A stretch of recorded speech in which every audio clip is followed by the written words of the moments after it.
In 1985, for the first time, we accepted new students from diploma to bachelor degree under the name of the Public Health Study Program, Faculty of Medicine, Universitas DIponegoro. In 1987, the Public Health Study Program began admitting students for the regular program for the first time.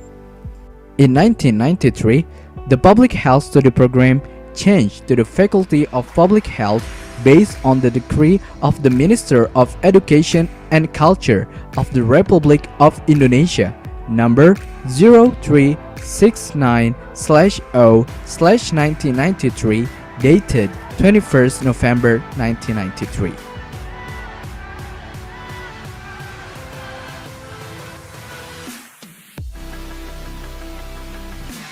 Faculty of Public Health Vision. In the year of 2024, Faculty of Public Health becomes an excellent higher education institution in the field of public health in the international level. Faculty of Public Health are concerned in achieving the following objectives: to obtain graduates who have the spirit of Pancasila, competent, have social awareness, and have the Undip's graduate profile that are complete and miracle. Complete: communicator, professional, leader, entrepreneur, thinker, educator, and miracle: manager, innovator, researcher, apprentice, communitarian, leader, and educator. To obtain innovative research and beneficial products to solve public health problems and to achieve world-class university.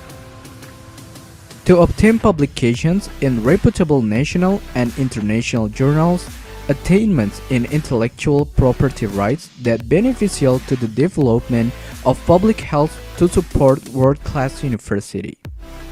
To contribute in the public health problems solving in regional, national, and international level. To organize transparent and accountable public health higher education in accordance with applicable regulation supported by technology advances. To organize cooperation and partnership in education, research, publication, product innovation, and community services in public health aspects with public and private institutions in national and international level. The organizational structure in Faculty of Public Health.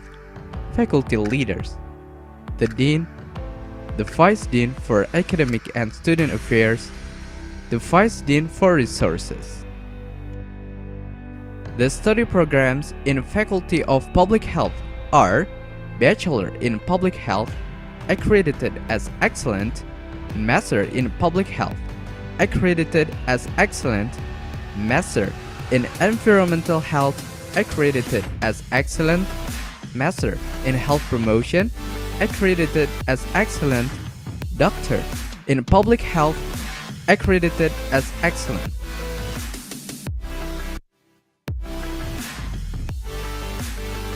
The implementation of the education program in the Faculty of Public Health is supported by lecturers from reputable universities. Currently, the faculty has 34 lecturers with doctoral degrees of 66 lecturers with various scientific fields. They are Health Policy and Administration, Public Health Nutrition, Epidemiology and Tropical Diseases, Occupational Safety and Health, Environmental Health, Biostatistic and Population, and Health Promotion and Behavioral Sciences. In the learning process, the Faculty of Public Health is supported by education staff from various backgrounds, competencies, and professionalism.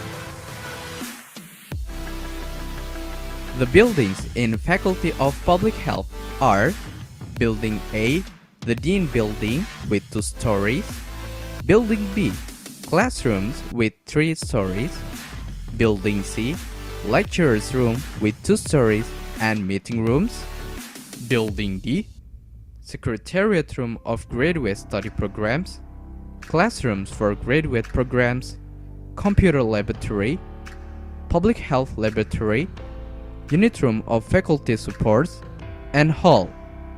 Building E, Students Activities Room.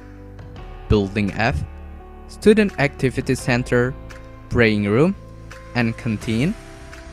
Building G, Secretariat Room of Undergraduate Study Programs, Library, Archive Rooms, and Student Activities Rooms, and also other facilities such as canteen, futsal field, basketball field, volleyball field, and other sport facilities.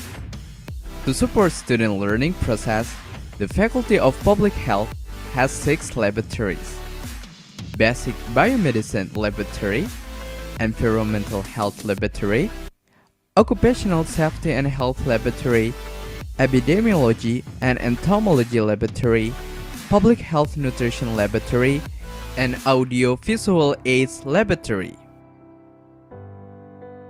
The Faculty of Public Health has accepted international students since 2016 for degree and non-degree programs in order to support Universitas DIponegoro to be the world-class university.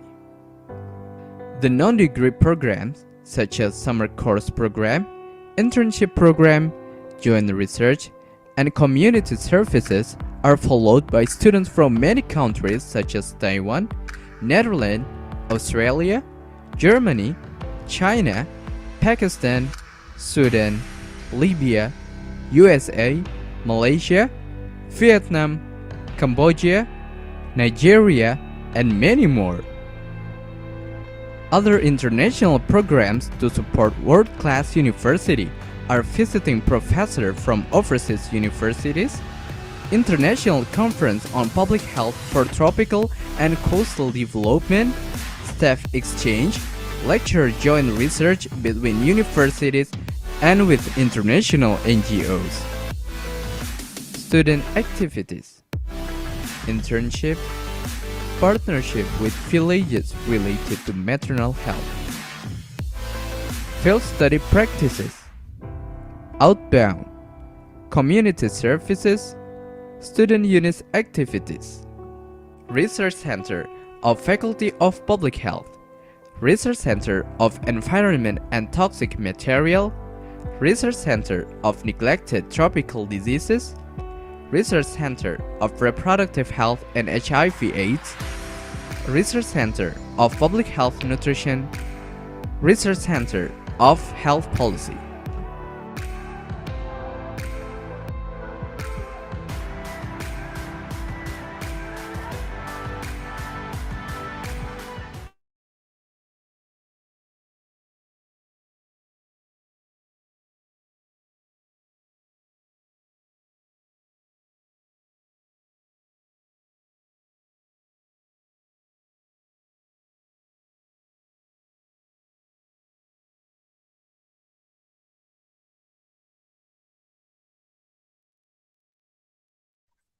Okay, after watching the video profile of FKM Undip, I think it's time for me to start the event.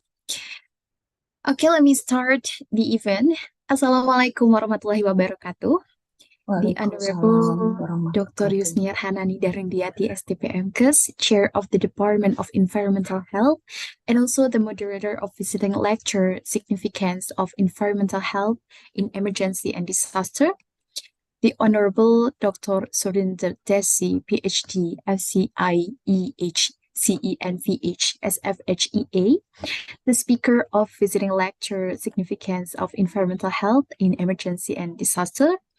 The Honorable Mrs. Nike Astorina Yunita Dewanti, SKM M.Kes, the lecturer of Faculty of Public Health, Universitas DIponegoro, and all of our beloved participants of visiting lecture, Significance of Environmental Health in Emergencies and Disaster.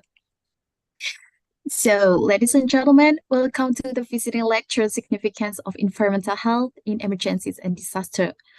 First of all, let thanks to God who has been giving us guidance, happiness, health, and mercy so we can attend and participate in this event without any obstacle. I, Fahri Nisa, or you just can call me Arin, will act as Master of Ceremony for the next several hours. We are looking forward to your active participation in this event. So you are very, very welcome to share your comments, thoughts, or even question via chat box below or by speaking later during the discussion session. But before before you speak, you have to raise your hand using the Zoom feature down below the application. Moving on to the next event, we are gonna listen to our national anthem, the Indonesia Raya song. For the committee, please help us to play the song.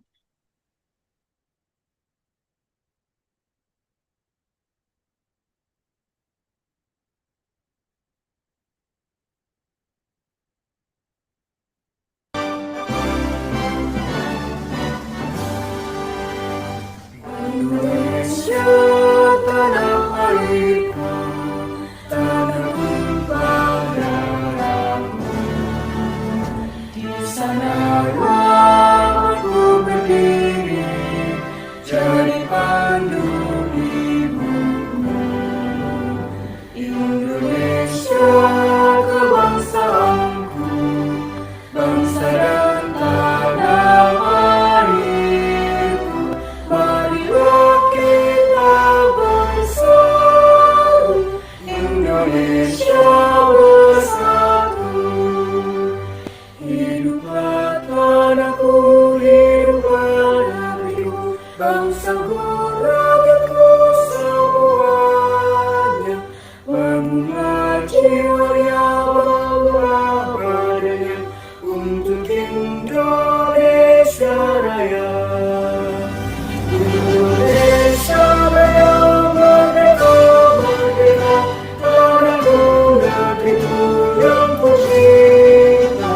Indonesia Raya merdeka, merdeka, hiduplah Indonesia Raya. Indonesia Raya merdeka, merdeka, tanahku, negeriku yang ku cinta. Indonesia Raya merdeka, merdeka, hiduplah Indonesia Raya.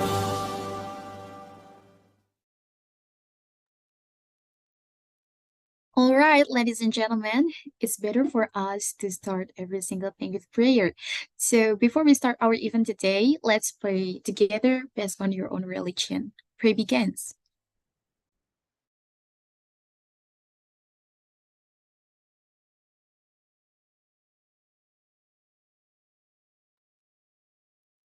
Pray finish.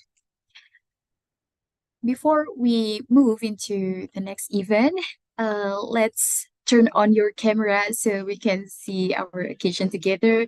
We can see your face, and it will be more interactive if I can see you guys together in this event together.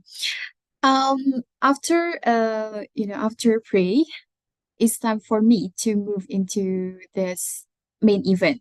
In this occasion, Dr. Yusniar Hanani Darundiati STP M.Kes from the Department of Environmental Health, Faculty of Public Health, Universitas DIponegoro, will lead the discussion session. Dr. Yus is an expert in environmental health. She has been involved in various activities of science development, research, community services, and publication in the respective fields. And here we are already with Dr. Yusniar. Hello, Dr. Yusniar. How are you today? Alhamdulillah fine.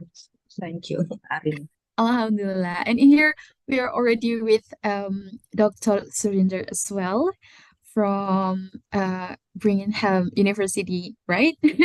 So I think it's time for us to know more and get new knowledge from Dr. Surindar and Dr. Yusniar. Are you ready to guide this main event as moderator, Dr. Yusniar? Oh, maybe we can take picture first. Oh, all right, all right. I just heard that we have to take a picture after the main event, but sure, we have to take a picture together. So before we move into the main session, can you guys please turn on your camera first? We have to take a photo in the documentation session.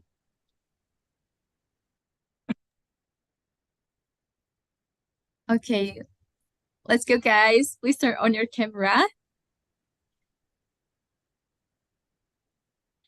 I will count to 5, and after that, I will start the documentation session. Okay, 1, 2, 3, 4, 5. Okay, get ready. I will try to count and also take a picture by screenshot the screen. I will count down from 3. Okay, wait. 1, sorry, 3, 3, 2, 1. Okay. Now I think we have to make a freestyle pose. Give your best smile. 3, 2, 1. Okay. It's done. Now I think we can move into the main session, Dr. Yusniar. Are Okay. you already excited to be the Yeah. moderator in the next Yes, session? well, Are you ready? yeah. Thank you, Arin, for time you giving me. Hi, Dr. Surindar. How are you going? Hello, it's so nice to be here. I'm fine, thank you. I hope you are too. Yeah, amin, insyaAllah. Okay, before we start, Bismillahirrahmanirrahim. Assalamualaikum warahmatullahi wabarakatuh. The Honorable our speaker today, Dr. Surindar Desi, and also all of my colleagues and my students. Good afternoon and welcome to today's seminar about the significancy of environmental health in emergencies and disasters. My name is Yusniar and I'll be your moderator for today's discussion. I'm very pleased to be here and welcome all of you to this seminar. First of all, let's thank to Allah Subhanahu wa Ta'ala who has been giving us His mercies and blessings so that we can attend this online seminar without any trouble. And secondly, also we may salawat and salam be with our Prophet Muhammad Sallallahu Alaihi Wasallam who has guided us from the darkness into the lightness in the world as well as in the next world. Before we started our main agenda, let me introduce our guest lecturer today. Dr. Surindar Kishen is a senior lecturer in environmental health in risk management, School of Geography, Earth and Environmental Sciences, University of Birmingham, UK. She is an active chartered practitioner involved in several multidisciplinary and multi-method projects on the condition experienced by migrants, refugees, and internally displaced people in France, Indonesia, Gaza, Rwanda, and Nigeria. The overarching aim of her work is to help protect the most vulnerable members of society by understanding, documenting, and seeking solutions to environmental health inequalities. Her PhD her dissertation is about exploring how health and well-being boards are tackling health inequalities with focus on environmental health from University of Manchester. And some of her books about COVID-19, the global environmental health experience, and also tackling health inequalities, reinventing the role of environmental health. Okay, let's move to our next agenda. And we'll have some time for questions and comments at the end of the presentation. But throughout the presentation, we encourage you to take notes. And if you have any question, please write your question on the chat box. Don't forget to mention your name first. Now moving along to our session, please welcome Dr. Surindar Desi, who will be speaking to us on the significancy of environmental health on emergencies and disasters. Without further ado, let's dive into today's discussion. Dr. Surindar, time is yours. Thank you for this lovely introduction and selamat pagi, everybody. This is the only bahasa I know, so Selamat siang. Thank you very much for allowing me to speak in English. I will try to go quite slowly, but I hope Yusniar will help me if we need some translation along the way. So, yeah, if I'm going too fast or you need some clarification, please feel free to say so. It's no problem at all. We've got plenty of time. So Dr. Yusniar has asked me to speak about environmental health in emergencies and disasters. And as you've heard, a lot of my research is around how we look after people who have been displaced or who are migrants in different parts of the world. So I'm going to explain some issues I think are important and share some of our research findings, and more than happy to answer any questions that you have. So I will share my screen so you can see my slides.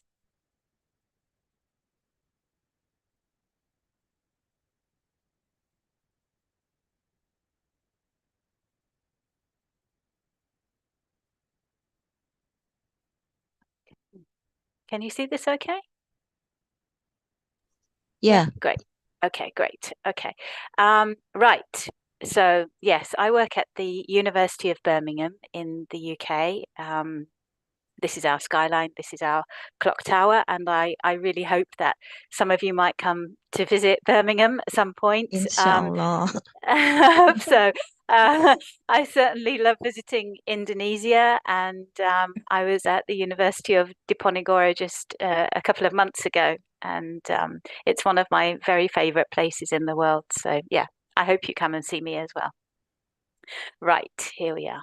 So I'm going to focus on environmental health in emergencies and disasters, but particularly looking at the living conditions of people and camp situations in particular.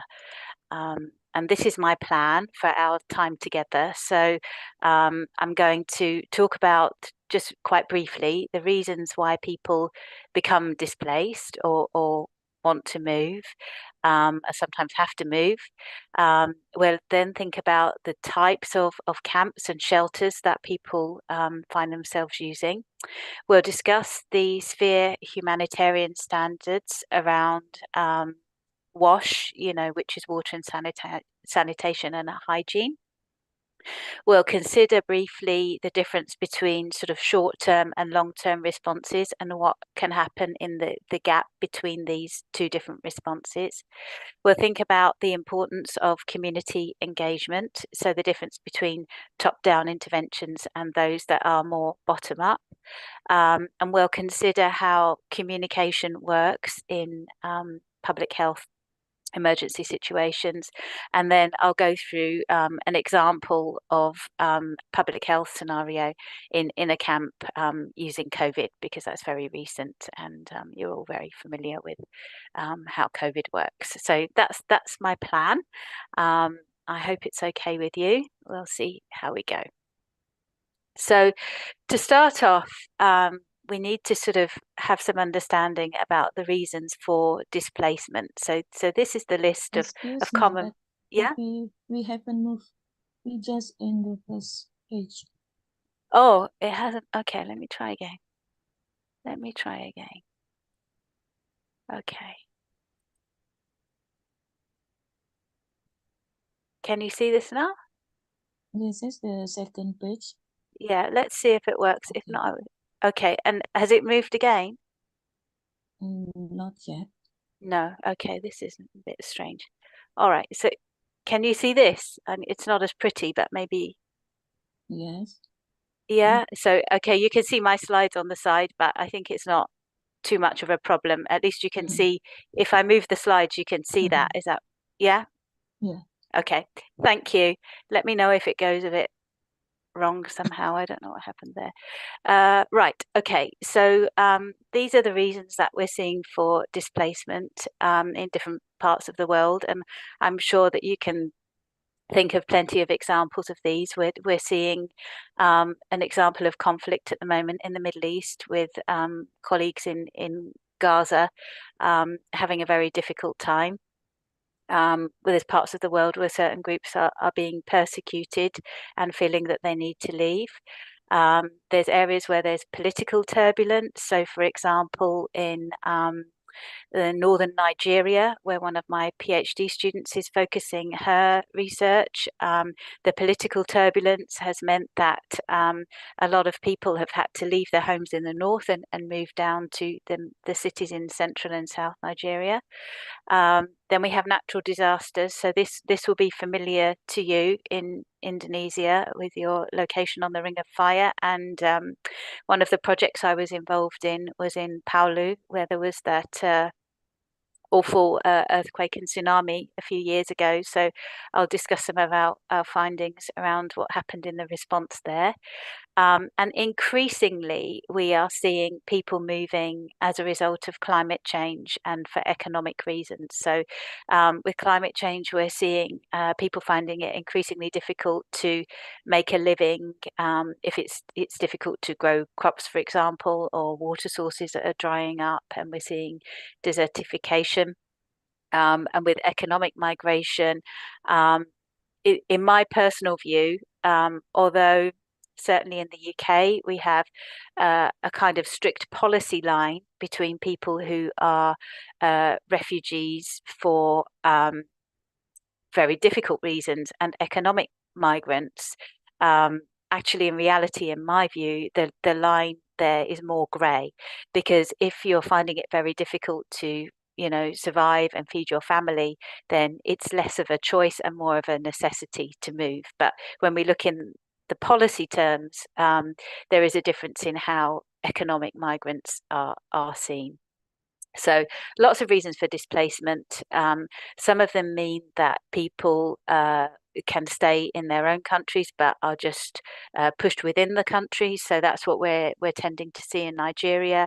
That's what we saw in Indonesia following the Palu incident. People were not leaving Indonesia, but they were having to move within their own countries.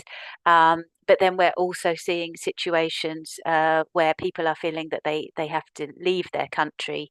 And I have some examples of projects I've been involved with around that I can share with you. So it's good just to understand the reasons for people being displaced. Okay. And the number of displaced people globally is absolutely enormous. So these figures are from 2019. They're updated every so often, but we have 79.5 million people forcibly displaced. So these are people who have been displaced not through choice, but through necessity for one reason or another. So you can see we've got huge numbers here. Now, this is the distinction where we have refugees who are often crossing a country's border, and internally displaced people. So these are people who have been felt that they've had to move within the boundaries of their own country. But even though they're within the boundaries of their country, they might be treated differently to the local population in those areas. And that is what we're seeing to an extent in Nigeria. And Venezuela is a particular country that's been affected, and there's 3.6 million people who've been displaced abroad from there. We've got a huge number of Palestinian refugees, and given the current situation, I imagine that this is going to or has increased quite significantly. So it's a huge number of people is the point I'm trying to get across to you, and the trend is upwards. So it's not something that's going to become any easier any time soon, and it's something that as environmental health and public health practitioners we need to be prepared for, and we need to have the skills to be able to support people who find themselves in this situation. It could be any one of us. Okay, so moving on to the sort of different types of camps and shelter that people finish up using. So in general, there is a sort of presumption that camps are not a great solution. And the reason for that is that it's quite difficult for people to feel that they're getting on with their normal life. if you're living in a camp, it's a constant reminder that, something has gone wrong, and you're living in accommodation which probably wouldn't be your first choice. However, often the number of people and the issue of something happening in a short space of time means that there isn't any alternative. So sometimes camps have to be built, and the design of camps is really, really important. The shelter is just one part of the camp, so the accommodation that people are living in is just one part. We also have to think about the communal facilities, how people can make their food, how they can go to the toilet, how they can wash themselves, whether there's communal areas for people to be able to socialize. And then we have to think of things like access to medical care, and also one of the things that one of my PhD students has been looking at in Nigeria is around access to, money, access to employment, and how people can get enough money to rebuild their lives and to pay for medical care if that's what needs to happen. Another thing that needs to be thought about is distances that people have to travel to access these facilities, and whether they can afford that travel. So thinking back, one of my MSc students who was he's Palestinian but lives in Lebanon, and he did a project on the situation of people from Syria who'd been displaced into Lebanon, and the difficulties that they were facing with their accommodation, but also the issue of co-payments for medical care and not having the money to be able to afford that. And we were seeing their children going to work, which is obviously a very bad thing. We want children to be in education, not in work. So all of these things, the design of the camps, the design of the shelters, the facilities that are around, the access to those facilities in terms of distance, but also in terms of affordability, local transport, all of these things are really, really important. So if we're involved in any kind of emergency planning, because some disasters are, predictable, or at least we can expect that, something might happen, so we should plan well for it. We need to think about what these camps and shelters might look like and how we make them as safe as they can possibly be. Okay, so here's some examples of different types of camps. So I went to Palu in Indonesia a few years ago now. It was a couple of years after the incident had happened. And this is what we were interested in. When something goes wrong, you have the immediate response, and then you have the long-term rebuilding. And we were interested in what happens in the middle of these two things, in the middle of the immediate response and the long-term kind of investment and people rebuilding their lives. There's often a bit of a lag. And so, yeah, we visited quite a few camps in Palu to understand how people were living, and we did focus groups with the communities there. So I don't know if any of you have been to Palu, or I'm sure you've seen images and videos of what's happened there. Now, these are examples of formal camps. So people are tending to be living in camps within their village groups. So people have shifted as communities, and they often have the same community leaders as they did have in their home village before the disaster. And there's all sorts of different types of accommodation. We did commonly see these communal areas and some medical facilities, shared kitchens, for example, as well. And the camps, the accommodation tended to be quite well spaced. And we were asking about, privacy and whether people felt safe, and generally speaking, they did. So this is an example of a formal camp. It's where the authorities or NGOs have put in structures, and it's well organized and it's planned for. So this is Indonesia. This is in Dunkirk, France, northern France. So northern France is an area where quite a number of people gather. It's the closest crossing point to get to the UK. And because of the colonial history of the UK, a lot of people from around the world can speak English or have connections or family links in the UK. And that's the reason why some people want to try and get to the UK. So northern France is the closest point from mainland Europe into the UK. And Dunkirk is one of the areas where we can see these formal camps. So these are wooden shelters that an NGO built in Dunkirk. I have also visited this place myself, and it felt very different to the camps in Indonesia that I visited. The facilities were there. There were kitchen facilities, there were bathroom facilities, but there were a lot of gangs. There were reports of violence. It didn't feel like a comfortable place to be, and different communities within this camp were having conflicts.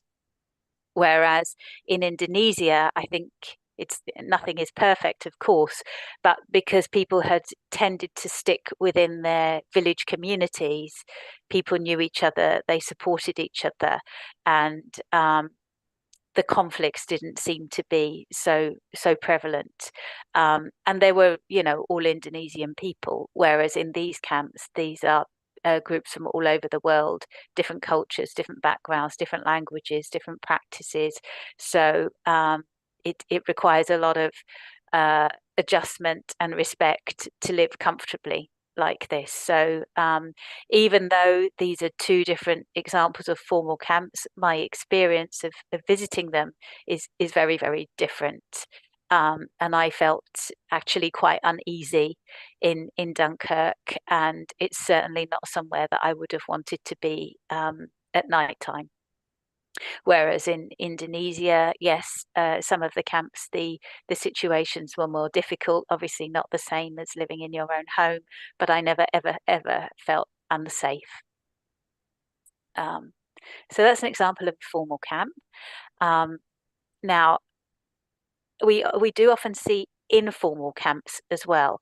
So this is again in northern France, just along the coast from Dunkirk, in a place called Calais. Now, this camp has been cleared now, but I visited back in 2015, and a colleague of mine took this photo. So you can see this was a piece of not wasteland, kind of a sandy area that was for nature. And people had been moved away from the town centre because people were not happy that these populations were living, sleeping rough in their town centre. So they were pushed to the edge of the town into this sort of nature area. And there are no, like here you can see it's very organized, there's structures. Here there was nothing. And so people were reliant on sort of building shelters. So this is an example of a shelter that was built with pieces of wood and pieces of plastic. And here's an example of some tents which were given by local charities and NGOs to the people living here. So with informal camps, the facilities can be much more patchy. So here there were some toilet facilities, but they were very unpleasant. They were cleaned every day, but they were overflowing very quickly. There were very limited facilities for people to wash themselves and their clothing and their bedding, although there were some facilities there. And the authorities were giving people one meal a day, or the authorities were kind of supporting an NGO to give people one meal a day. But the facilities for people to create their own food was very, very limited, and was just down to many people were cooking on open fires from using branches and other materials that they had gathered, actually including plastics and other debris that was around, just as something flammable to cook with and keep warm. And we found that there were really quite serious air pollution issues as a result of this. So although with environmental health, our traditional focus in these situations is on the water and the sanitation, in my view, we also need to take a broader look at things, and we can consider, air pollution, whether there's contaminated land affecting people, for example, access to facilities, security. We're in a good position with our skill set to be able to take a broader view. That's my personal view anyway. Okay, here's another example. So in Lagos in Nigeria, there's quite a lot of people who have been displaced from the conflict area in the north, and people are living in sort of temporary accommodation, not purpose-built, but within cities. So they might be little additional structures added onto a building. You can see here, and these are not unusual in big cities where there's a lot of displaced people. We see this in India as well. I have another PhD student who's looking at the experience of displaced communities in India, and their experiences of living in this kind of informal structures within cities. So these structures, the facilities would be very, very limited. They're not structures that are provided by the authorities. They might be tolerated by the authorities, but they might also be subject to clearance if there's a political reason where people are complaining perhaps, and certain areas are cleared. So it's not a particularly stable form of accommodation, but it is inexpensive, and that is a reason obviously why we see people living in these conditions. We did a research project with a colleague at the University of Lagos, and he collected some data around. We were looking at how people could manage around the time of COVID also to practice good personal hygiene and to socially distance. And we found it was very, very difficult for them because they were having to buy water. So obviously there's an expense associated with that. The hygiene facilities were limited, and there were quite serious problems with overcrowding. So it's not easy living in these conditions, but you are at least in the city. You would have access to facilities such as, work opportunities. So in some ways, there's pluses compared to living in these sorts of situations where the job opportunities are extremely, extremely difficult. Okay. So then we have another type of accommodation where for example, in Rwanda. So I was involved in a project in Rwanda where people had been displaced from neighboring countries, including Congo. So they had been pushed into Rwanda because of conflict and political issues. And a lot of the people we spoke to were not living in camps. They were living just in rented accommodation in Kigali. So Kigali is the main city. That's where our research project was. And we were interested in the experiences of people who'd chosen not to live in camps. So there are camps in Rwanda for these displaced people, but our focus was on the people who had chosen not to live in the camps. And we were asking them why that was. We held some focus groups to understand about that decision.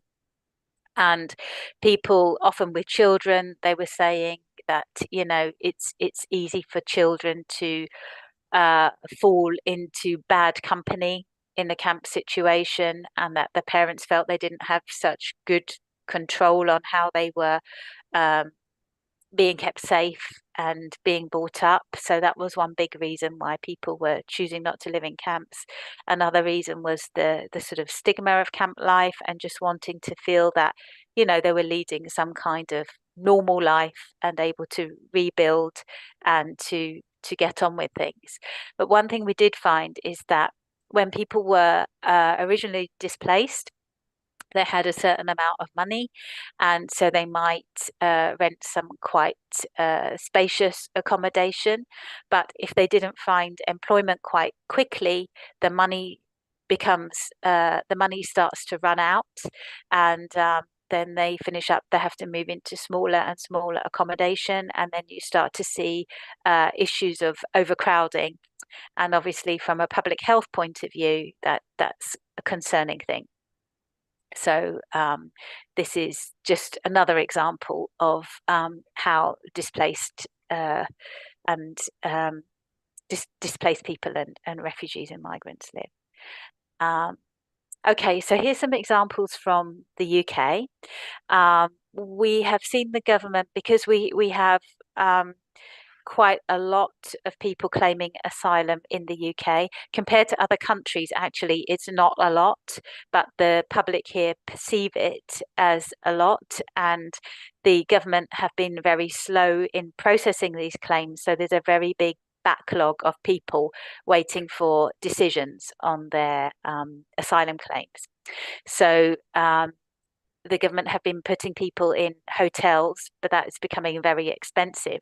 So they've been looking at other accommodation, and these are examples of old army barracks that they've been looking at using to house displaced people.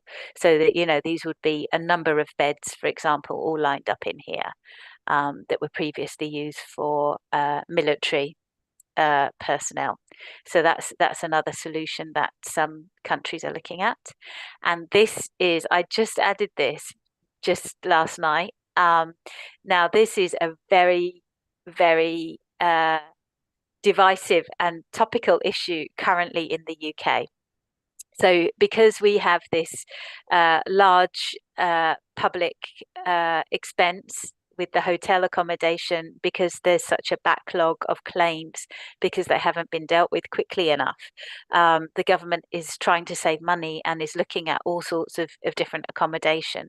And at great expense, they've hired this floating accommodation. So you can see it's basically a boat or a barge, and this is the accommodation on here. Now, they did move a few people on here, and then it became apparent that there was Legionella found on this barge. So obviously Legionella is a big public health concern. So everybody had to be taken off this thing, and steps taken to eradicate the issue.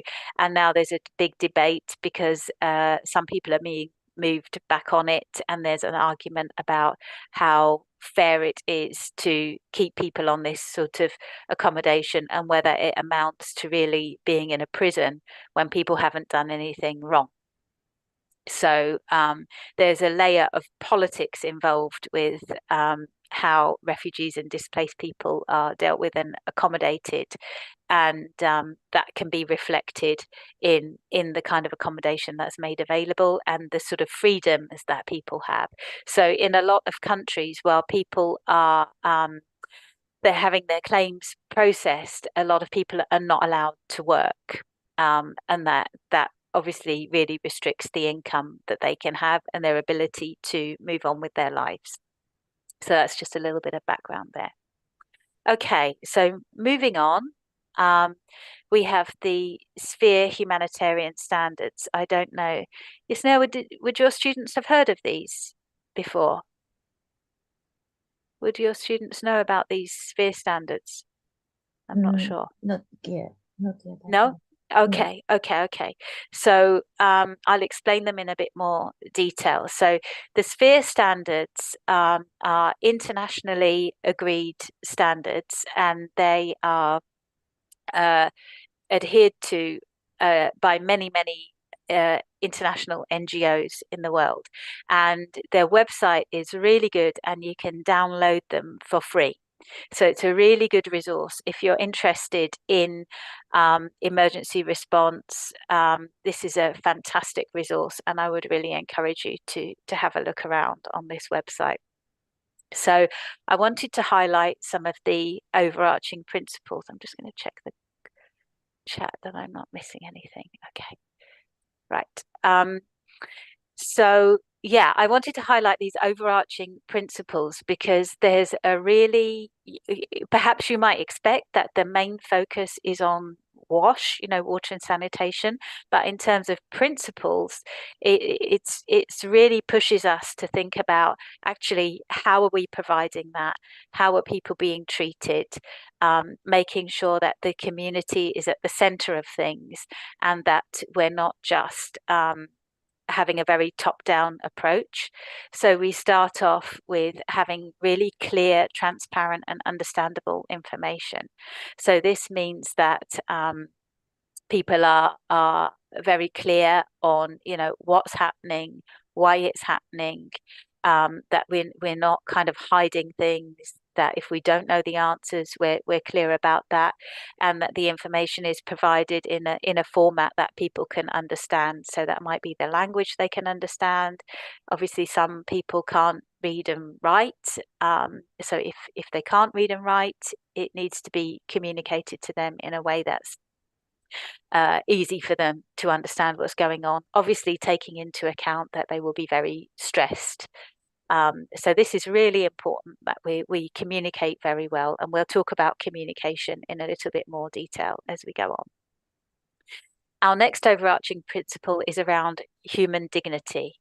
So this is making sure that, the dignity of individuals is absolutely at the center of what we're doing, and we're protecting people, and we're providing non-judgmental assistance where we can.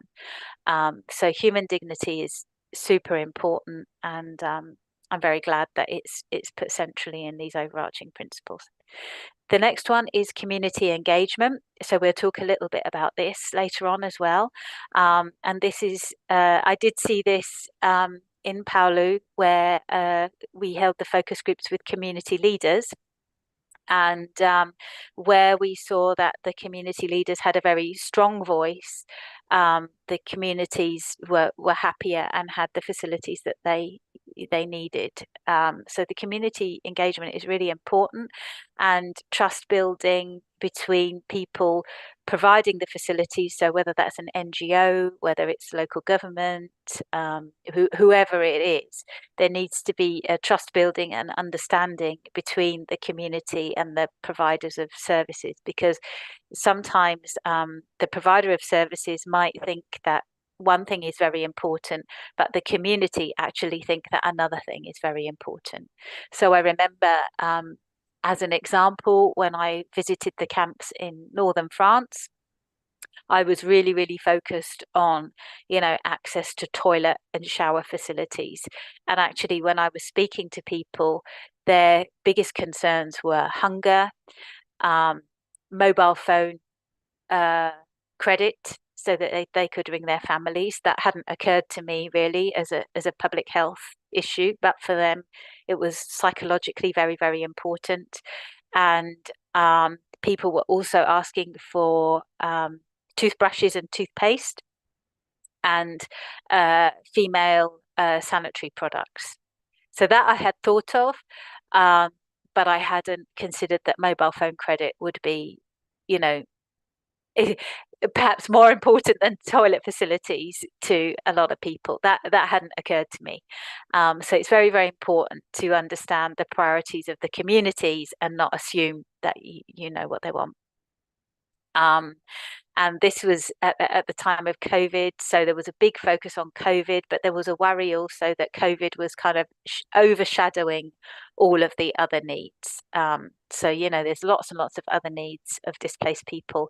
And also, we need to make sure that we're thinking about the population who are already living in that area before the displaced people come, and the impact that any the building of camps or the accommodation of large numbers of displaced people, the impact that it's going to have on the local population, access to services, employment situations, all this kind of stuff as well. So I think I think these are really nice, good, strong principles, and it's good for us to remember to keep the focus on these in whatever we're doing. So there's 2 protection principles as well. And these kind of tie into the overarching principles. So I'm just going to discuss these briefly with you. The first one is to enhance people's safety, dignity, and rights. And importantly, we don't want to cause any further harm. We're there to help try to make things better. So we do not want to be creating any further harm, whether it be with good intentions or not. We need to take into account the context. This is important. We need to deal with information sensitively. So ethical practices, data protection, just as important, if not more important, in these situations as they are in normal life. So it's very important that we don't forget that. People's medical information, for example, we need to make sure that we keep that securely, and that people's dignity is protected. So that's principle 1. And principle 2 is access to impartial assistance according to need and without discrimination. So this is very important, that we don't make judgments on people. If they're hungry, they're hungry. They need access to toilet facilities. They need access to toilet facilities. We don't go making judgments on them as individuals. We're not discriminating on any criteria. We're looking at need, and that's how we focus our attention. So these are really, I think, good principles. So within SFHEA, there's this guidance, and I've pulled out the bit here for WASH. So this is water and sanitation, hygiene, and you can have a look at this in your own time. I won't do a lot of detail, but I thought this was quite interesting, that this is the focus is on intervention immediately after an incident has happened. So this is what should happen as quickly as possible after something has happened. So we're looking at, dealing with excreta safely, making sure that there's water, dealing with waste properly, and making sure that we've got the community engaged, that we're promoting good hygiene practices, really nice and clear, because hygiene in camp situations is different to hygiene in your own home, and making sure that we're controlling pests and vectors. So I just wanted to highlight that as something useful to consider. And this is much more detailed information from the SFHEA guidelines. And again, you can look at this in your own time. So we've gone from, these are very overarching principles, aren't they? Human dignity, information, very overarching strategic kind of things. And then we're going right back down to the technical side of things. So if you are involved, this is how we measure successful interventions in some sort of ways. So, can people prevent hygiene and sanitation related diseases?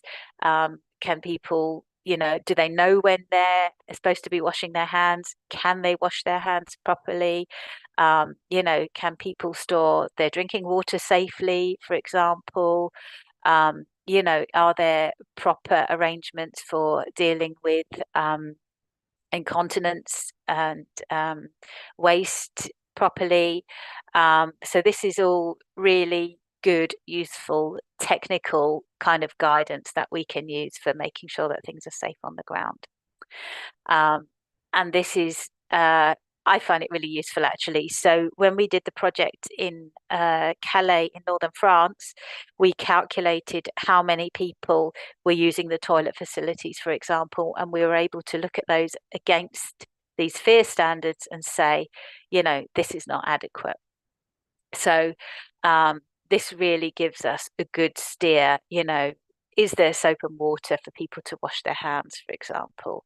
Are people observing good hygiene practices? All these kind of things. It's actually really useful to have some very clear indicators and on top of the top line standards. Okay. So we're gonna move on. So I won't spend too much time on this, but I did want to highlight, because this is one of the findings from our Paulu project, which we're currently hopefully just about to submit a paper for publication. But what we find is, something happens, we have this immediate response. So in Paulu, NGOs, government, they provided accommodation. People were moved from the dangerous areas, strongly discouraged from doing any business activities, for example, near the sea. So people were moved back to the safer areas away from the sea. I know there were donations of food and rice from all over the country went to support people. So there was a strong immediate response. There was a great focus on it. And then, there was longer term planning, because obviously there was a concern that it was very difficult for people to go back to the areas that they had been living in, because something similar could happen again if they were living very near the sea in these coastal areas.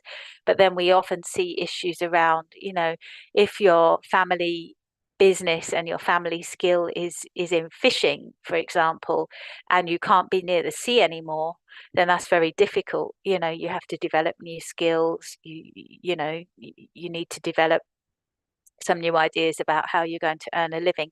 And we're seeing this in Nigeria as well. So we've seen people who were farmers, for example, in the north. They've been pushed and displaced from the north, and they're living in cities now where, their farming skills are not useful at all. And it's quite difficult for them, because they're thinking, okay, how do I rebuild my life? How do I earn a living? How do I get my independence back? All of this sort of stuff. So the government are often involved in the sort of longer term rebuilding, looking at accommodation, looking at stuff that is more permanent, putting the infrastructure in. But obviously there's this gap, what happens in the middle. So when we were in Paulu, it was a year or two after the incident, and the majority of displaced people, I think, were still living in camp accommodation. So if that's your life, and you've been living in a camp for a year or more, that isn't immediate anymore. That's difficult. And if you're a child growing up in a camp situation, there's questions that come around the education that you might be missing out on. For example, a year in the life of a small child is a long time if education is impacted. So what we need to be careful about in environmental health, if we are involved in this, is that this gap doesn't become too serious, that we make sure that people are protected in this time between the immediate response. Do we make sure that people are safe, the longer term rebuilding of life, and actually what happens in the middle, which can be surprisingly long term. So for example, the Syrian people who'd been displaced into Lebanon, their new lives they were living, it was a long term situation that they were living in, quite difficult situations. So just wanted to highlight that as something if you do go into this in practice. Moving on, I wanted to talk a little bit about community engagement, because it's very, very important from the SFHEA point of view. And I found this quite helpful conceptual framework that's from this paper. So this group were looking at disaster recovery programs in Bangladesh, coastal areas in Bangladesh. So they've had quite a lot of difficult natural disaster issues. And they sort of created this quite helpful conceptual framework that we can just talk about very quickly. So they've got various different indicators.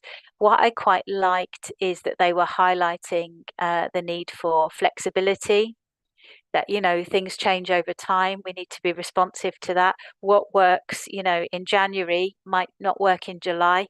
Things change, situations change, the weather changes, all sorts of things happen. So flexibility is important.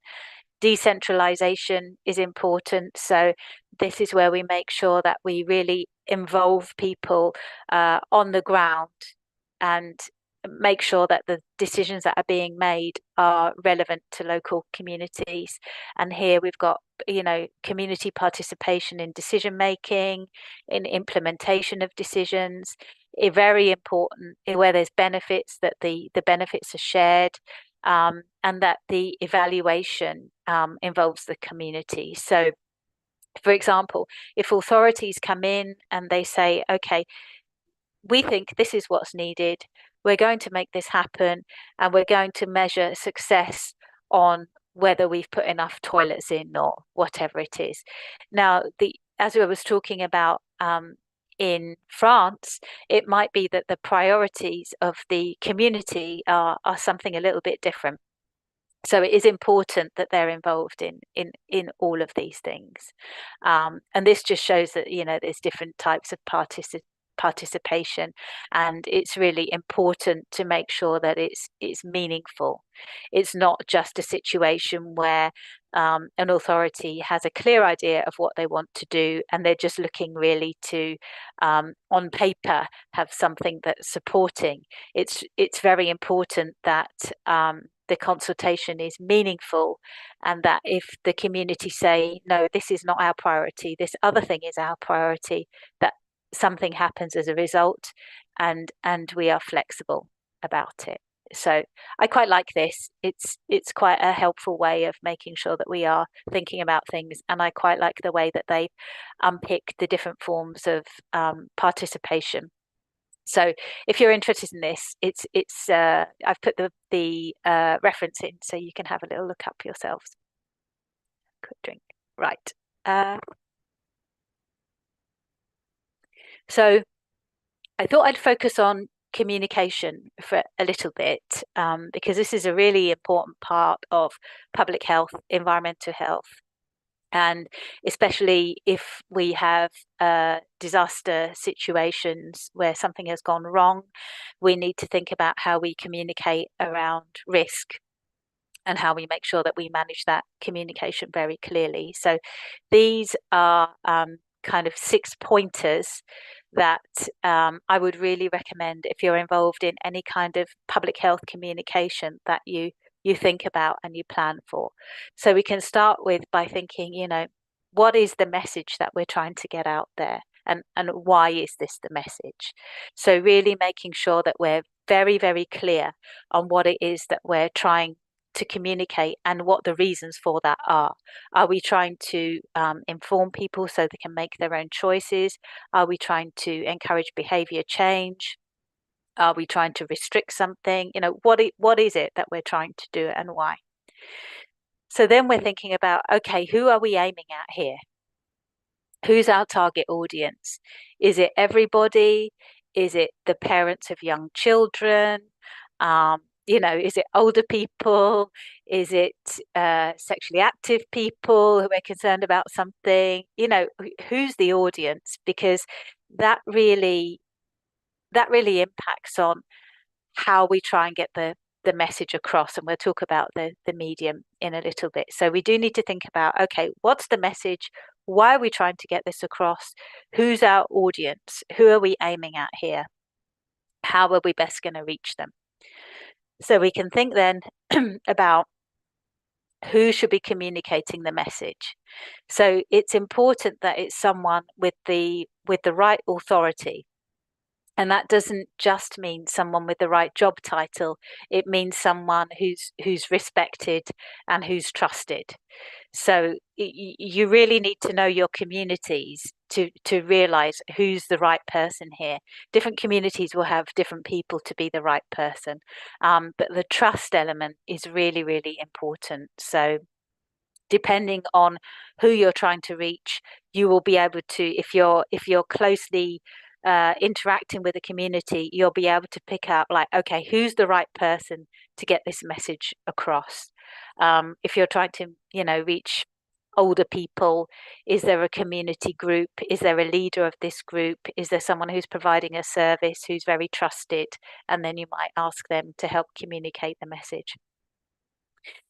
Then we think about, okay, what's the best medium to get this message across? So there's all sorts of different ways of communicating. It might be that, you know, you have, you put some leaflets out, they have limited impact.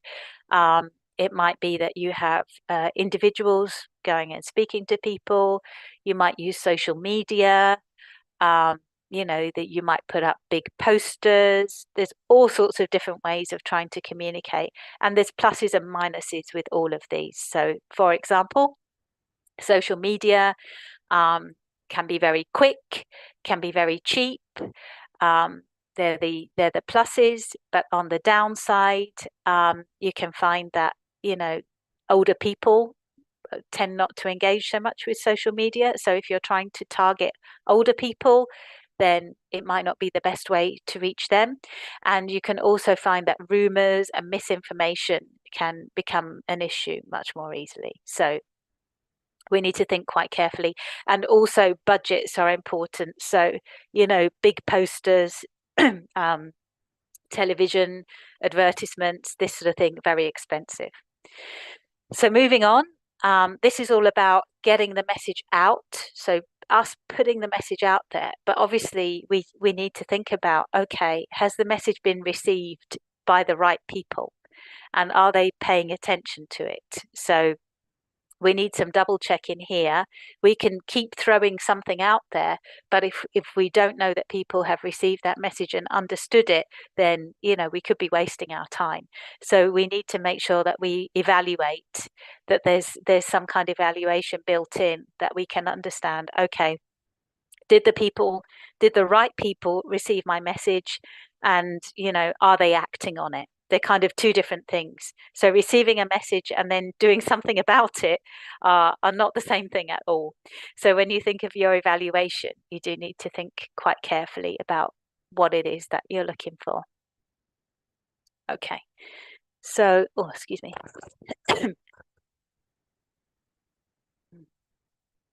So one thing that is really common is dealing with rumors and misinformation.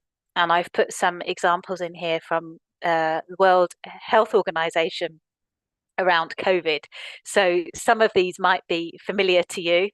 But here's one. I think, you know, certainly in the UK, and I think in a lot of other countries, there was this strange rumor going around that the 5G mobile network was involved in spreading COVID-19. I don't know if this was a thing in Indonesia, but in the UK, we had some issues with damage happening, people damaging mobile towers. So, you know, these rumors happen, and you need to think about how you're going to deal with them. Here's another one. You know, putting yourself in the sun doesn't prevent or cure COVID-19. Here's another one. You know, eating garlic, does this help? Probably not really.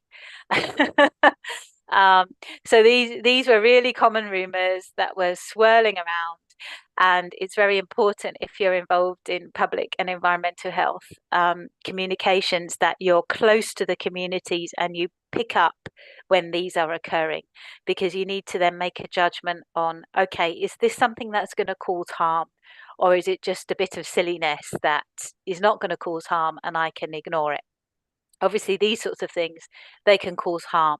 So what we need to do is identify as quickly as we can and address these things straight on.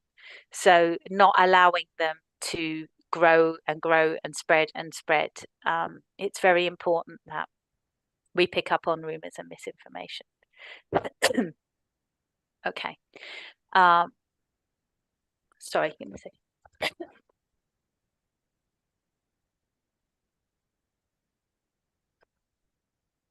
Sorry, I had my flu vaccination the other day. It's It made me okay, feel a take bit your time. funny. In Oh dear. Indonesia, we have some like misinformation about COVID also. Like before entering a room, people spray by disinfectants. And There you are. also, yeah, and also drinking like traditional herbs that maybe this is it. This is Yeah. it. And then, so we have to realize that this is happening quite early and decide, okay, does it matter or does it not matter? Yeah. You know, and if it matters, then, you know, we have to do, I mean, this 5G thing, it was really weird, really weird. Yeah. Okay. So I thought I've got a couple of slides here around Ebola. So Ebola was a really nasty hemorrhagic disease that appears every so often.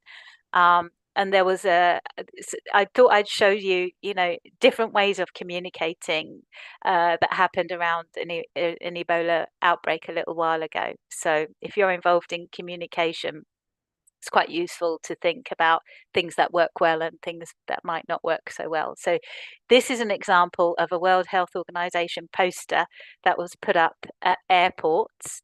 So when I discuss these different examples with my students, they say, okay, there's quite a lot of information on here. It's useful information, but if you can't read and write, does it tell you very much? Would you know what to do just from the pictures? Probably not. And you know, it takes time. It takes time to read all of this information, so it's not something that you would easily pick up if you were just walking past a poster at an airport. And it's not particularly, my students feel that it's not particularly eye-catching or engaging. It would be very easy to walk past this. So plus and minus around, this is just an example of international level communication.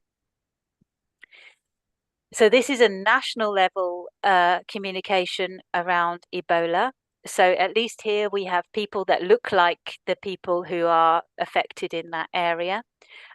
We have much more in the way of images. So if people can't read and write, they're in with more of a chance of understanding what needs to happen. But my students do then point out that, you know, there is a lot going on here. It's a very busy poster. This is more difficult to kind of figure out what it's asking us to do. So it's not super clear, but it's something. So this is national level communication. And then this is an example of some local level communication, which is not really relying on people being able to read and write, for example, if it's in an area where illiteracy is not high. So it's a big mural on a wall in a local area. You know, diagrams is quite graphic, but we can at least understand what's going on here and what needs to happen. And it's very big. It's on a busy street. People would kind of pick this up and see it and hopefully understand what to do. So depending on what it is you're trying to communicate, who your audience is, there's all sorts of different ways that you can look at developing ways of getting your messages across. And these were just some examples that I thought were nice to share with you. Okay. So I thought I'd just go through a little example looking at COVID in camps, just as a sort of example of public health controls. So thinking about COVID in camps, you know, who's at risk? That's a really useful starting point. When you think of health and safety risk assessments, we start with, you know, what's the hazard? Who can be harmed? So it's really useful because we might protect these people in different ways. We might protect, you know, people who are living in the camp in slightly different ways to people who are volunteering, coming in and out the camp. If we've got vulnerable groups, we might want to think about looking after them in different ways. So it is important to start with to think about who's at risk here and is there anyone particularly vulnerable. Then we think about, okay, how can it be transmitted?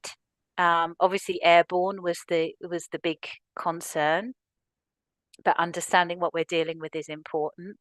And like spraying the disinfectant, as Yusniar was saying, you know, when you understand how something's transmitted, you can say, okay, is this useful or not useful, or is it? We have a term I think is quite helpful, which is hygiene theatre. So it's like a performance of hygiene. but actually, is it useful? Is a different question. And then we can look at actually what are the risks. And this was quite a nice paper. I mean, I won't go through it now, but it kind of it helps us to understand the risk of, you know, whether people are speaking, shouting, whether it's a densely populated area, whether it's low occupancy, what the ventilation's like, and so we can kind of make a bit of a judgment on what's going on. We can think about, you know, what's happening in communal areas where people are interacting. We can look at ventilation. You know, we can look at maybe reducing the number of people in an area at a given time, looking at the practicalities around this. We can look at personal hygiene. So actually, these are examples. These are photos that we took in northern France, in the Calais camps. And you know, I was saying that the toilet facilities were pretty grim. These are the toilet facilities, and this is the one of the water points. So there was only access to cold water, and there was a lot of rubbish and debris around. The people were getting, you know, fed up with this horrible environment, and they were setting fire to things. And then the air quality was really bad, and also this stuff lying around was providing homes for pests as well. So there were a lot of reports of rats in this area as well. So, you know, hygiene is so important. In a camp situation, we can look at, you know, whether people are overcrowded. Is the ventilation okay? If someone's unwell, can they be isolated around in a separate area from other people, or are they stuck in a place where they have to mix with others? And then we can think about, okay, in a camp situation, you know, what's the climate like? How are things going to change over the year? So here we've got a situation where, you know, it looks like winter, there's a lot of rain, it's very muddy. This is making life extremely difficult for people. Is it very hot? Is it very cold? You know, how do we manage things in different situations and at different times of year? And then we think about cultural norms. So this goes back to the thinking about the community participation and really understanding the groups that we're aiming to help. For example, is it the cultural norm to shake hands? Is it the cultural norm to hug someone when you see them? Is it the norm to kiss their cheeks?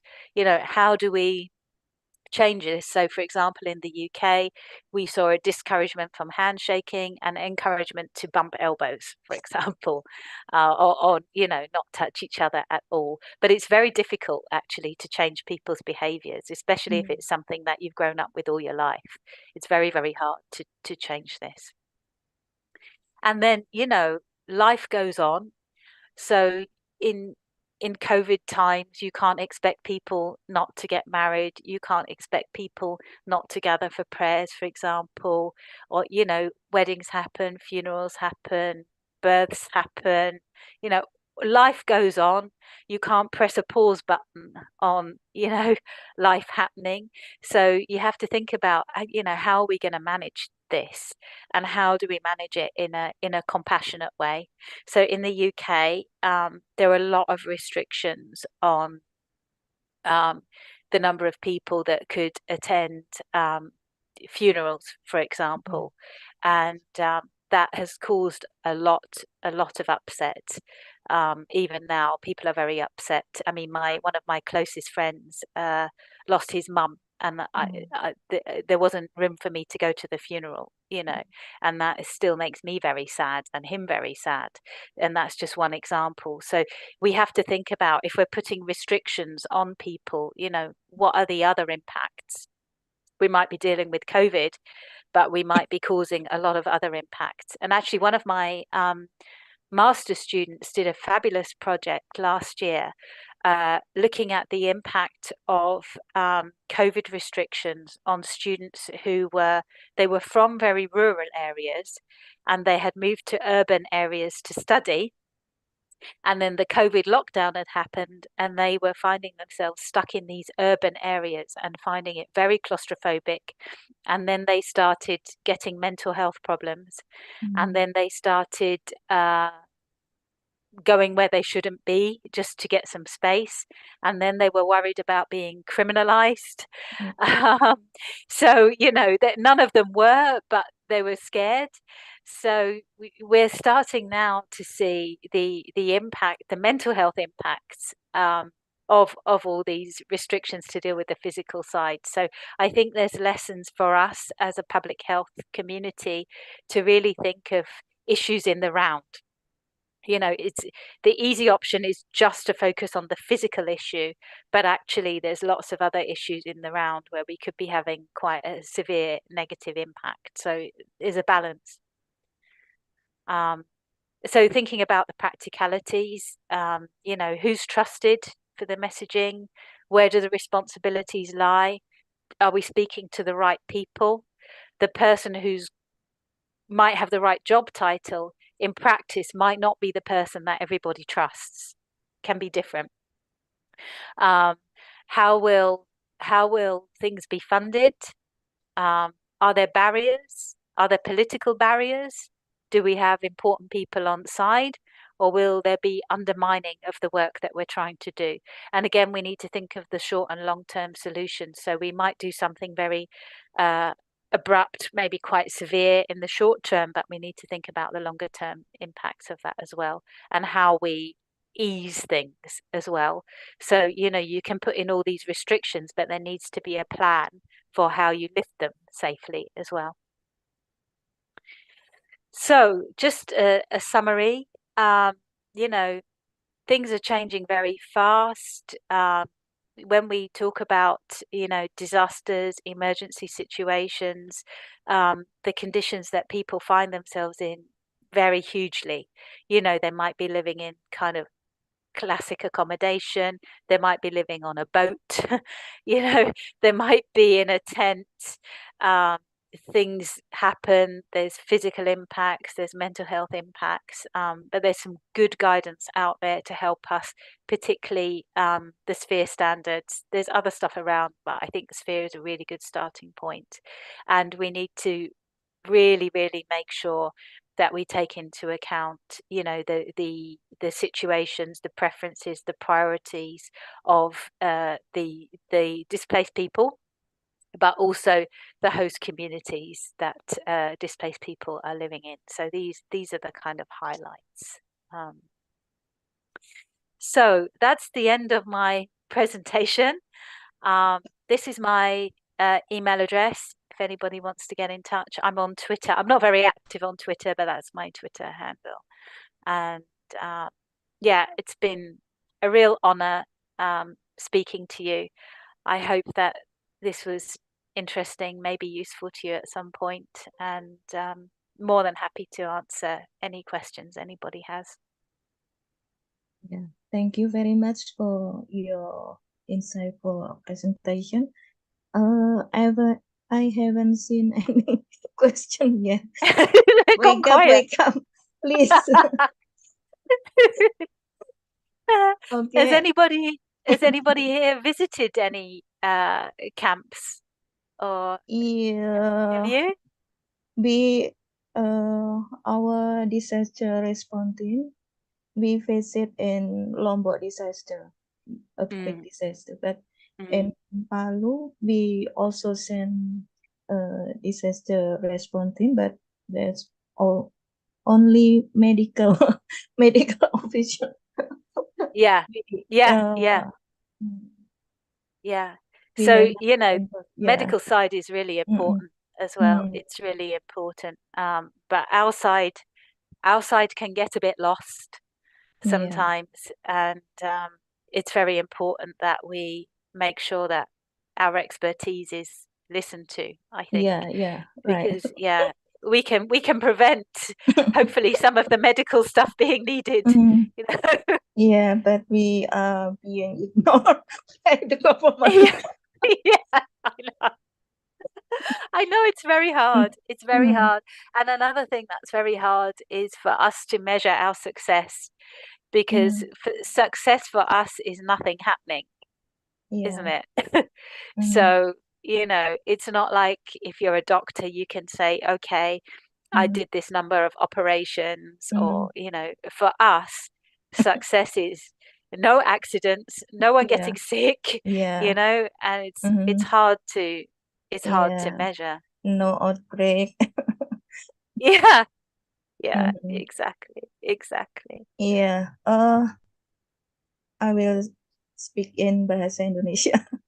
Yeah, go on. Yeah. They're probably like, what was she Yeah. saying? Silakan kalau ada yang mau nanya bisa ditulis di bahasa Indonesia. Silakan.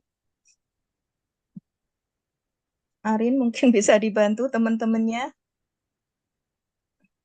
What's this?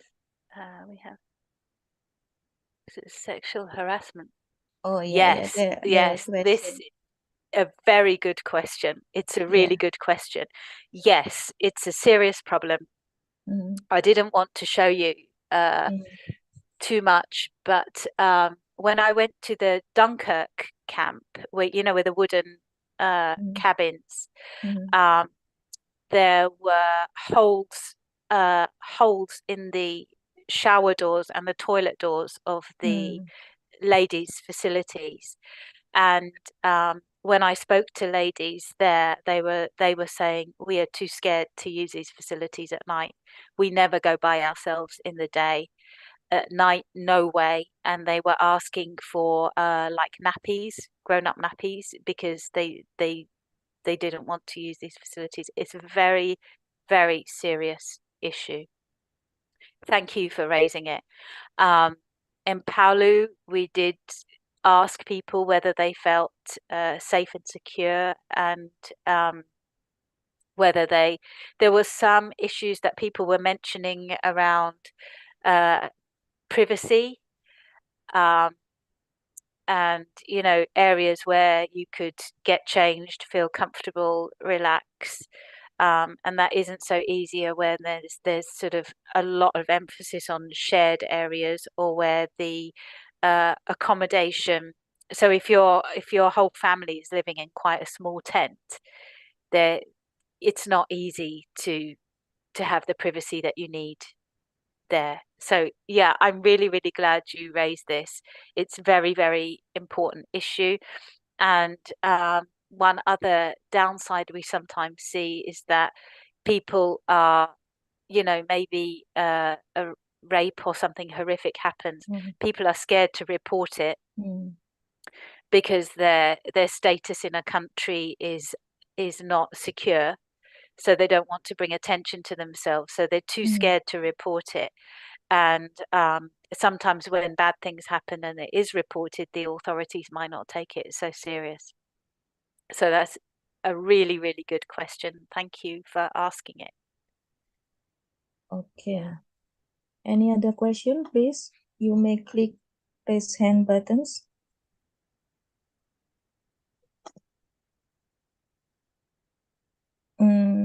Maybe I would like to ask question about camp in Dunkirk. Is it for one family for each camp, or for? Yeah. So yeah, it was a bit grim actually. So there were these wooden structures. And Indonesia, obviously, it's very hot, so you don't have to worry about people being cold. But in France, it's really cold in the winter. I mean, in the UK now, I can tell you, hold on, I can tell you the temperature. So we're getting into winter, and we're still in the autumn. And here, okay, it's 10 degrees. 10 degrees. It's 10 degrees. Yeah. And it's not even proper winter very, yet. very hot here. yeah 10 degrees on my app, you know. So if you're living in a wooden shed, it's very, very hard to keep warm. And what I heard, but I didn't have any evidence for it, but apparently when the NGOs put up these cabins, they insulated them well, but in the summer it was unbearably hot, so people took out the insulation. But what happened then in the winter was it was extremely cold, and people were blocking everything they could to try and, you know, stop drafts. So any little bit of airspace that was coming, blocking, blankets on the walls. And then the problem came was they had these like little gas heaters inside, and there were quite a few issues of carbon monoxide poisoning. So when I went, there was a report of a family the day before who had been taken to hospital with carbon monoxide poisoning from using this gas appliance in an unventilated area. So yeah, it's a big problem. And that's one of the reasons I was emphasizing that, you know, we need to think about the seasons. We need to think about, you know, how things change over time. And, you know, facilities that might be okay in the UK in the summer might be not okay in the winter, and other way around. And like Indonesia, you know, you have seasons when it's very rainy. That's different to when it's not so rainy. So, you know, we have to plan for this, because the original plan might be the immediate response is very fast, but actually it can go on and on and on for months and years. So yeah. We have. Okay. I'm asking about what if whether this building is for one family or more than one family, because maybe we have to live in this shelter more than for a couple months. Is it any problem if they want a private private interaction between maybe husband and wife and like so on? Yeah, you're absolutely right. It is a problem. So these were, one family were living in one is small, like tiny shed, basically like a shed, garden shed. And obviously there's no privacy. If you've got children, the children are with you. It might be brothers and sisters, whatever, are here. And that was one of the things that was coming up in the Indonesian context, actually, because it was going on for so long, that the lack of privacy for intimate relations. I mean, people are a bit shy about talking about this, but they were talking about it in a back to front way, you know, that you can't, your marriage becomes a bit stuck, you know, these intimate relations are not possible. It puts a tension on things. You know, you're stuck, you can't rebuild your life. And okay, physically you might be okay, as in you can cook safe food, you can, you know, the toilet's okay, but the mental health and mental and social implications are really serious.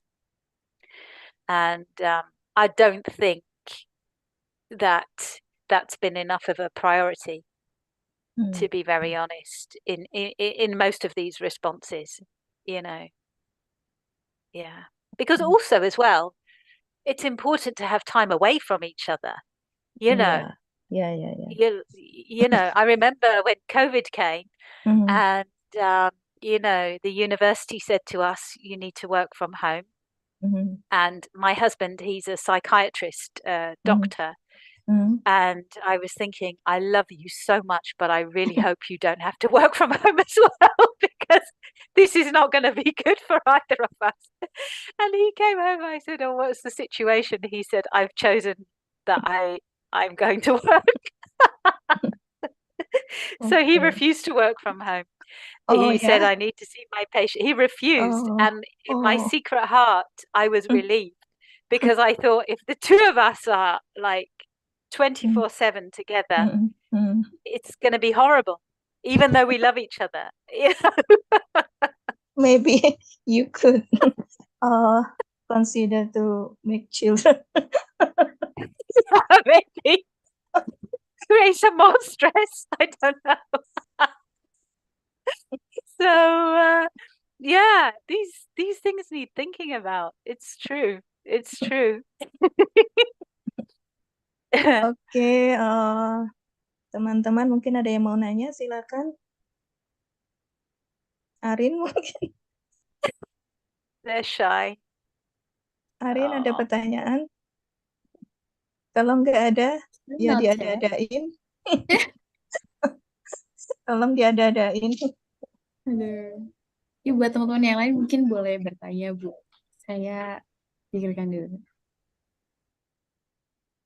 Okay, No? please raise hand if you have any question.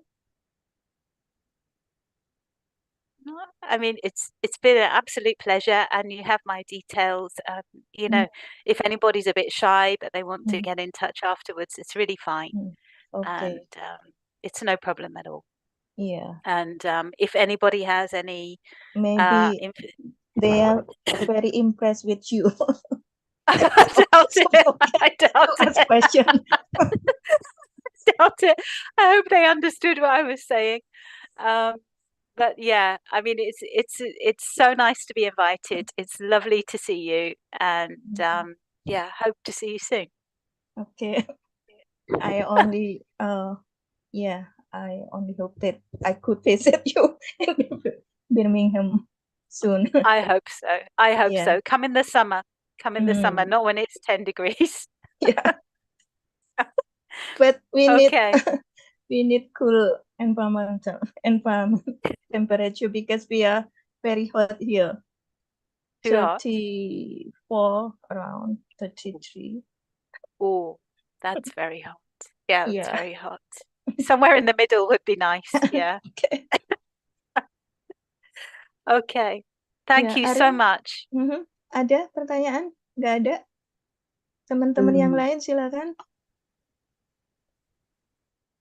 Okay, I think we already clear about your explanation, or maybe if we have any question, we could email you or contact you via WhatsApp if you don't mind. That's fine. Yeah, that's Okay, fine. mungkin maybe I will conclude, summarize, but in bahasa. Go on. Oke. Ya, tadi apa yang sudah dipresentasikan adalah terkait kenapa orang-orang harus berpindah dari satu tempat, dari tempat asalnya. Mungkin karena konflik, karena masalah politik, karena ketidakstabilan politik, karena bencana, karena persekusi, karena perubahan iklim, ataupun karena alasan ekonomi. Sehingga orang harus berpindah. Kemudian untuk penampungannya, shelternya, atau campnya, mungkin ada yang formal, ada yang informal. Dan tentunya ya yang informal itu banyak yang tidak memenuhi syarat kesehatan dan mungkin juga membahayakan ketika contohnya tadi yang di Prancis itu yang informal ya ada camp yang dari berbagai negara gitu ya, pengungsi dari berbagai negara sehingga banyak kebudayaan, banyak masalah kriminal dan yang lainnya. Kemudian ada beberapa standar kemanusiaan yang harus dipenuhi ketika tadi ya kita berada dalam hal mengurusi masalah pengungsian, antara lain adalah tentang informasi, tentang penghormatan kepada kemanusiaan dan pelibatan masyarakat. Yang mana kalau di Indonesia itu ya masyarakat sangat-sangat potensial untuk dilibatkan secara aktif. Kemudian dan terkait komunikasi, bagaimana kita mengkomunikasikan kepada masyarakat, pesan apa yang harus disampaikan, kemudian targetnya siapa, caranya bagaimana, siapa yang harus mengkomunikasikan, kemudian medianya seperti apa, dan apakah pesan itu bisa diterima atau enggak, itu juga bisa menjadi pertimbangan kita. Iya. Okay, finally we have reached the end of the seminar. I would like to say thank you once again to Dr. Surindar for your time and contribution. Let's give a big round of applause to Dr. Surindar. And to all of participants, thank you very much for your attention and your participation in this seminar. And I will give my need to Arin. Okay. See you again in our next agenda. Take care. Thank you very much. Okay. Bye-bye, everyone. Bye-bye. Arin, please. Okay. All right. Thank you so much for Dr. Yusniar and also Dr. Surindar. For all of the participants, please give applause by using the reaction in the Zoom meeting below. Like this, yes. It was super interesting. I got so many knowledge and also got much information from you. And I think it's super interesting to know about, like from the question from Dr. Yusniar and also the audiences. All right. Thank you so much for our speaker and our moderator. Before we move into another event, please, for the participants who hasn't filled the link below in the chat box, please fill it because the certificate of participation will be made based on the answer you submit via link. Okay, I will give you a time to fill the link below. Please fill it again. I will send it again. Don't forget to fill it. Don't miss it, okay? I will send it again in case you miss it. All right, ladies and gentlemen, our event has come to the end. However, before we complete this event, let's say thank you to the Dr. Surindar and also Dr. Yusniar Hanani. And also thank you so much for your participation because without you guys, this event won't be held in a good thing. I hope this event leaves a meaningful impression on you guys. On behalf of the committee, I, Fahrinisa, as the MC, would like to apologize for all of the mistake or maybe our lack of hosting this event. I hope we can meet on the other occasions. Good afternoon and have a See nice day. you.